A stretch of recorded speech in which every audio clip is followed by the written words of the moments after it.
Hi, everyone. Today we're going to read The Tale of Two Bad Mice. What do you think makes a mouse bad? Let's find out. I'm going to share my screen. A Tale of Two Bad Mice. Once upon a time, there was a very beautiful doll's house.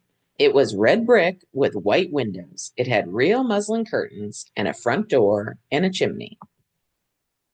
It belonged to two dolls called Lucinda and Jane. At least it belonged to Lucinda, but she never ordered meals. Jane was the cook, but she never did any cooking because the dinner had been bought ready-made in a box full of shavings. There were two red lobsters and a ham and a fish, a pudding and some pears and oranges. They would not come off the plates, but they were extremely beautiful. One morning, Lucinda and Jane had gone out for a drive in the doll's perambulator. In some places, that's what they call a stroller. There was no one in the nursery, and it was very quiet. Presently, there was a little scuffling, scratching noise in a corner near the fireplace, where there was a hole under the skirting board. Tom Thumb put out his head for a moment, and then popped it in again. Tom Thumb was a mouse. A few minutes afterwards, Hunca Munca, his wife, put her head out too, and when she saw that there was no one in the nursery, she ventured out on the oilcloth under the coal box. The doll's house stood at the other side of the fireplace. Tom Thumb and Hunca Munca went cautiously across the hearthrug. They pushed the front door. It was not fast. Tom Thumb and Hunca Munca went upstairs and peeped into the dining room. Then they squeaked with joy. Such a lovely dinner was laid out on the table. There were tin spoons and lead knives and forks and two dolly chairs, all so convenient. Tom Thumb set to work at once to carve the ham. It was a beautiful, shiny yellow streaked with red. The knife crumpled and hurt him. He put his finger in his mouth. It's not boiled enough. It's hard. You have a try, Hunca Munca. Hunca Munca stood up in her chair and chopped at the ham with another lead knife. It's as hard as the hams at the cheesemonger's, said Hunca Munca. The ham broke off the plate with a jerk and rolled under the table. Let it alone, said Tom Thumb. Give me some fish, Hunca Munca. Hunca Munca tried every tin spoon in turn. The fish was glued to the dish. Then Tom Thumb lost his temper. He put the ham in the middle of the floor and hit it with the tongs and the shovel. Bang, bang, smash, smash, smash. The ham flew all into pieces, for underneath the shiny paint it was made of nothing but plaster. Then there was no end to the rage and disappointment of Tom Thumb and Hunca Munca. They broke up the pudding, the lobsters, the pears, and the oranges. And as the fish would not come off the plate, they put it into the red-hot, crinkly paper fire in the kitchen. But it would not burn either. Tom Thumb went up the kitchen chimney and looked out the top. There was no soot. While Tom Thumb was up the chimney, Hunca Munca had another disappointment.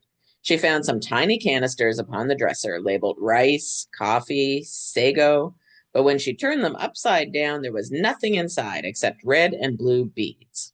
They think everything should be real, don't they? Then those mice set to work to do all the mischief they could, especially Tom Thumb. He took Jane's clothes out of the chest of drawers in her bedroom, and he threw them out the top floor window. But Hunca Munca had a frugal mind. After pulling half the feathers out of Lucinda's bolster, she remembered that she herself was in want of a feather bed. With Tom Thumb's assistance, she carried the bolster downstairs and across the hearthrug. It was difficult to squeeze the bolster into the mouse hole, but they managed it somehow. So that was their mattress. Then Hunca Munca went back and fetched a chair, a bookcase, a bird cage, and several small odds and ends. The bookcase and the bird cage refused to go into the mouse hole. Hunca Munca left them behind the coal box and went to fetch a cradle.